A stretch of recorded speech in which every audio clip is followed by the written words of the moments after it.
Welcome दोस्तों। आज हम लोग बिहार बोर्ड के 10वीं क्लास के संस्कृत का 3 नंबर पाठ अलस कथा को पढ़ेंगे। तृतीय पाठ अलस कथा। अलस कथा का अर्थ होता है आलसी की कहानी।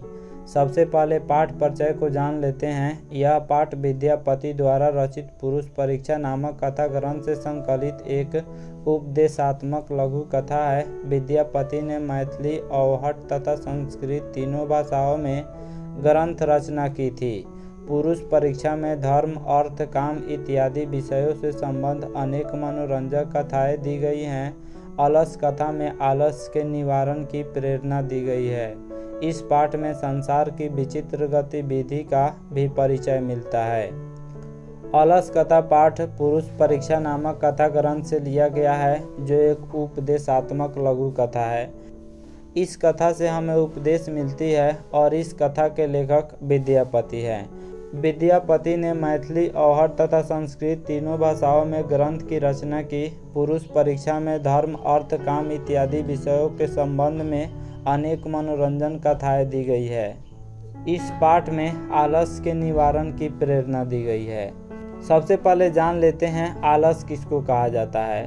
तो किसी भी काम को देर से करने या उसके करने से बचने को आलस कहा जाता है।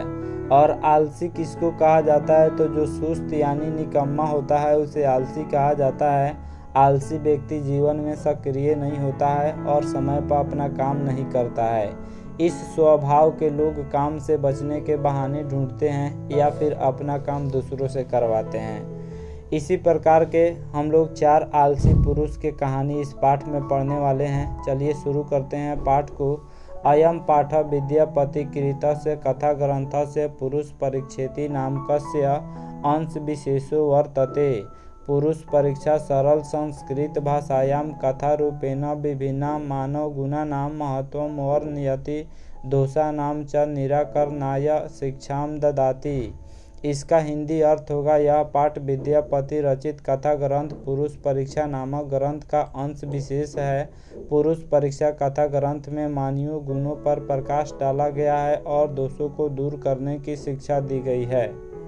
अलस कथा पाठ को विद्यापति के द्वारा लिखा गया है। विद्यापति एक प्रसिद्ध मैथिली कवि है। इनको मैथिली, अवहट और संस्कृत तीनों भाषा में महारत हासिल था। तीनों भाषा का नॉलेज था इनके पास। इस पाठ को पुरुष परीक्षा नामक कथा ग्रंथ से लिया गया है। पुरुष परीक्षा नामक कथा ग्रंथ में मानवीय गुणों पर प्रकाश डाला गया है। विद्यापति ही लोकप्रिय मैथिली कवि ही आसीत्, अपि च बहुनां संस्कृत ग्रंथानां निर्मातापि विद्यापतिरासीत् इति तस्य विशिष्टा संस्कृत विषये अपि प्रभुता अस्ति। प्रस्तुते पाठे आलस्य नामकस्य दोषस्य निरूपणे व्यंग्यात्मिका कथा प्रस्तुता विद्यते। नीतिकारा आलस्यम रिपुरूपम मन्यते। इसका हिंदी अर्थ है, विद्यापति लोकप्रिय मैथिली कवि थे और अनेक संस्कृत ग्रंथों के निर्माता भी विद्यापति थे। उनकी विशेषता संस्कृत विषय में भी बहुत है। प्रस्तुत पाठ में आलस्य दोष है, इसे साबित करने के लिए व्यंग्यात्मक कथा प्रस्तुत किया गया है। नीतिकार लोग आलस्य को शत्रु मानते हैं। इस पाठ में आलस्य के बारे में दिया गया है, व्यंग रूप से दिया गया है। जब हम लोग पाठ को अंत तक पढ़ेंगे तो स्पष्ट हो जाएगा 4 पुरुषों पर व्यंग किया गया है। नीतिकार लोग आलस्य को शत्रु अर्थात दुश्मन मानते हैं। पाठ जो होता है वह यहाँ से शुरू होता है। इसके पहले हम लोगों ने जो पढ़ा वह पाठ परिचय था। पाठ यहाँ से शुरू होता है। आसीत् मिथिलायां वीरेश्वरो नाम मंत्री स च सद्भवात् दानशील कारुणिकस्य सर्वेभ्यो दुर्गतेभ्यो अनाथेभ्यश्च प्रत्यहमिच्छा भोजनं दापयति। तन्मध्ये अलसेभ्यो अपि अन्नवस्त्रे दापयति। यतः इसका अर्थ होगा, मिथिला में वीरेश्वर नाम का एक मंत्री था। मिथिला पेंटिंग आज विश्व प्रसिद्ध है। उसी मिथिला में वीरेश्वर नाम का एक मंत्री था। वह स्वभाव से दानी और दयावान था। वह संकटग्रस्तों तथा अनाथ लोगों को प्रतिदिन इच्छा भर भोजन देता था।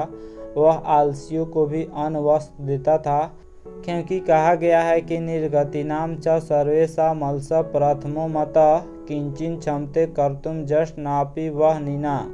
इस श्लोक का अर्थ होगा दुखी मनुष्यों में पहला स्थान आलसियों का होता है। इनका मुख्य सिद्धांत भूखे रहना अच्छा है लेकिन कोई काम नहीं करना है, अर्थात आलसी लोग पेट की आग सह लेते हैं किंतु परिश्रम करना नहीं चाहते हैं। इस श्लोक के माध्यम से यही बताया गया है कि दुखी मनुष्यों में पहला स्थान आलसियों का होता है, अर्थात आलसी लोग दुखी रहते हैं क्योंकि वह पेट की आग सह लेते हैं, वह भूख सह लेते हैं लेकिन किसी प्रकार का स्ट्रगल नहीं करना चाहते हैं, किसी प्रकार का परिश्रम नहीं करना चाहते हैं। आगे कवि विद्यापति कहते हैं कि ततो अलस पुरुषानाम तत्रेष्ट लाभम श्रुत्वा बहुस्तुंद परिमृजा तत्र वर्तुली बभूउ यत स्थिति ही सौकर्य मूला ही सर्वेषामपि संहते सजातीनाम सुखम दृष्ट्वा केन धावन्ति जंतवः। इसका हिंदी अर्थ है, इसके बाद आलसी व्यक्ति को वहाँ खूब धन लाभ सुनकर बहुत से तुंद बड़े लोग जमा हो गए, क्योंकि कहा गया है कि सुविधाजनक स्थिति को देखकर सभी लोग उसे प्राप्त करना चाहते हैं। कौन ऐसा जीव है जो अपने जाति का सुख देखकर नहीं दौड़ता है, अर्थात सभी कोई अपने जाति का सुख देखकर आकृष्ट होते हैं। मिथिला में जो वीरेश्वर नाम के मंत्री थे वह दीन दुखियों के लिए, गरीबों के लिए इच्छा भर भोजन और वस्त्र देते थे, जिसके चलते आलसी लोग भी वहां पे पहुंच गए। अन्न और वस्त्र को देखकर आलसी लोग भी वहां पहुंच गए। फिर बड़े बड़े तोंद वाले लोग भी वहां पहुंच गए, क्योंकि लेखक कहते हैं कि सुविधाजनक स्थिति को देखकर सभी लोग उसे प्राप्त करना चाहते हैं। कौन ऐसा जीव है जो अपने जाति को सुख को देखकर उसकी तरफ नहीं दौड़ता है, यानी हर एक जीव अपने जाति के सुख को देखकर उसकी तरफ दौड़ता है। पश्चात अलसा नाम सुखम दृष्ट्वा धूर्ता अपि कृत्रम आलस्यम दर्शयित्वा भोज्यम गृह्णन्ति तदंतरम अलसालायाम बहुद्रव्यम दृष्ट्वा तन्योगी पुरुषै परामृष्टम यद क्षमा बुद्धिया करुणया केवलम अलसेभ्य स्वामी वस्तुनि दाप्यति कपटेन अनलसा अपि गृह्णन्ति इत्यस्माकं प्रमादः। इसका हिंदी अर्थ है, बाद में आलसियों का सुख देखकर धूर्त भी बनावटी आलस दिखाकर भोजन करते थे। इस बीच आलसियों पर अधिक खर्च देखकर राजपुरुषों के द्वारा विचार किया गया कि बुद्धि से हीन पर दया करके स्वामी द्वारा केवल आलसियों को वस्तुएं दी जाती है, कपट से आलसहीन भी वस्तुएं पाते हैं, यह हमारे आलस हैं। मिथिला के जो मंत्री थे वीरेश्वर, वह दीन दुखियों को इच्छा भर भोजन कराते थे। उसमें आलसी भी आकर भोजन करने लगे। अब आलसियों के सुख को देखकर धूर्त लोग भी भोजन करने लगे। बनावटी आलस ग्रहण करके वे लोग भी भोजन करने लगे। तो वहाँ के राजपुरुषों के द्वारा सोचा गया कि अगर हम इस पर एक्शन नहीं लेंगे, अगर हम प्रतिक्रिया नहीं करेंगे तो खर्च और अधिक बढ़ जाएगा। राजपुरुषों ने सोचा कि अगर हम लोग इसी तरह वस्तुएं देते रहें, इन लोगों को भोजन देते रहें, तो यह हमारे भी आलस्य हैं। यदि भवति तदालस पुरुषाणां परीक्षां कुर्मः इति परामृश्य प्रसुप्तेषु अलसशालायां तन्योगी पुरुषा वह नीनं दापयित्वा निरूपयामासु ततो गृहलग्नं प्रवृद्धं अग्निं दृष्ट्वा धूर्ता सर्वे पलायिता पश्चादिदलसा अपि पलायिता। इसका हिंदी अर्थ है, इसलिए उन आलसहीनों की जांच की जाए। ऐसा विचार कर सोए अवस्था में आलसियों के घर में आग लगाकर जांचा जाता है। इसके बाद घर में लगे आग को बढ़ते देखकर सभी धूर्त लोग भाग गए। इसके बाद कुछ आलसी लोग भी भाग गए।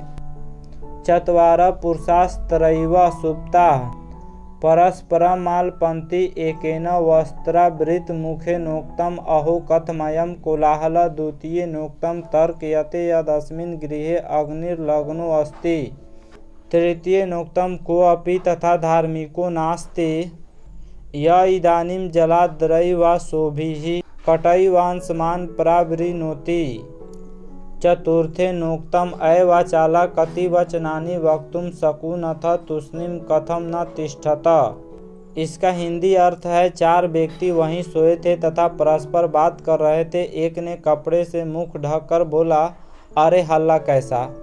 दूसरे ने कहा लगता है कि इस घर में आग लग गई है। तीसरे ने कहा कोई भी ऐसा धार्मिक नहीं है जो इस समय पानी से भीगे वस्त्रों से या चटाई से हम लोगों को ढक दे। चौथे ने कहा अरे बकबक करने वालों, कितनी बातें करते हो, चुपचाप क्यों नहीं रहते हो। अलस-साला के जब व्यय बढ़ गया, जब उसका खर्च बढ़ गया तो राजपुरुष ने सोचा कि इन लोगों का टेस्ट लिया जाए, इन लोगों को जांचा जाए और जांच करने के लिए वह अलस-साला में आग लगा देता है। जितने भी आलसी लोग थे वह भी भाग गए, जितने भी धूर्त थे वह भी भाग गए, लेकिन 4 आलसी वहीं पे सोए हुए रह गए। पहले ने मुख ढककर बोला कि अरे हल्ला कैसा शोरगुल हो रहा है। दूसरों ने कहा कि लगता है कि इस घर में आग लग गई है। तीसरे ने कहा कि कोई भी ऐसा धार्मिक नहीं है जो इस समय पानी से भीगे वस्त्रों से या चटाई से हम लोगों को ढक दे। चौथे ने कहा कि अरे बकबक करने वालों, कितनी बातें करते हो, चुपचाप क्यों नहीं रहते हो। देखिए ये लोग कितने आलसी थे कि घर में लगे हुए आग को देखकर वे लोग नहीं भाग रहे हैं। इन लोगों को मालूम है कि घर में आग लग गई है, फिर भी ये लोग नहीं भाग रहे हैं। इनसे बड़ा आलसी शायद संसार में कोई नहीं होगा।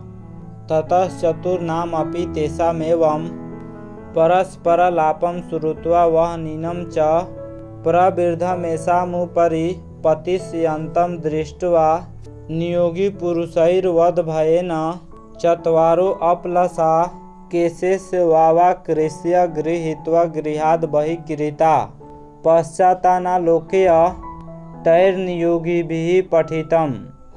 इसका अर्थ है तब चारों की आपसी बात सुनकर और उसके ऊपर फैली हुई आग को देखकर नियोगी पुरुष की मृत्यु होने के भय से चारों आलसियों को बाल पकड़कर खींचते हुए बाहर निकाला गया।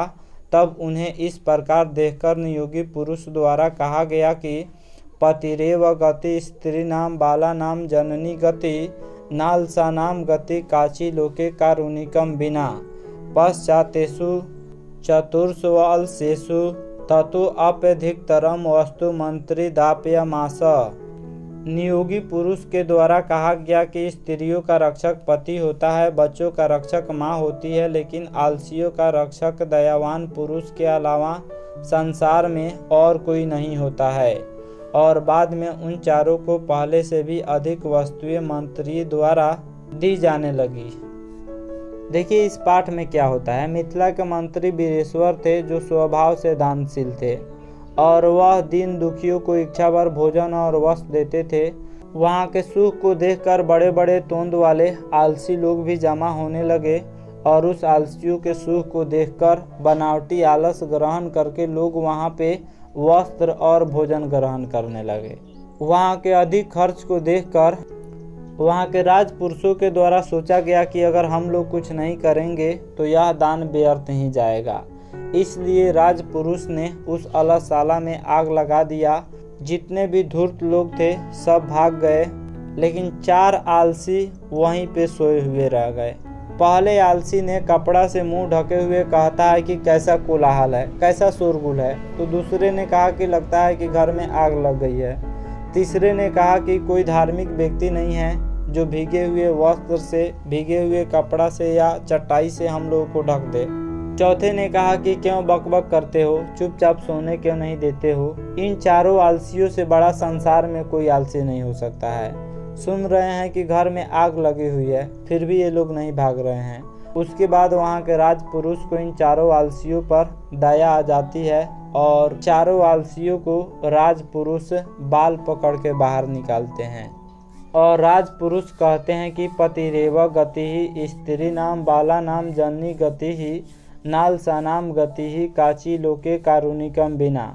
अर्थात स्त्रियों का रक्षक पति होता है, बच्चों का रक्षक माँ होती है, लेकिन आलसियों का रक्षक दयावान पुरुष के अलावा इस संसार में कोई नहीं होता है। और उन चारों आलसियों को पहले से अधिक मंत्री द्वारा अन्न और वस्त्र दी जाने लगी। इस कहानी से हमें यही शिक्षा मिलती है कि हमें आलस्य को त्याग देना चाहिए, आलस्य नहीं करना चाहिए। आशा करता हूँ यह पाठ आप सब किसी को बहुत अच्छा लगा होगा। हमारे चैनल को सब्सक्राइब करें, इस वीडियो को लाइक करें तथा अधिक से अधिक शेयर करें। Thanks for watching my video.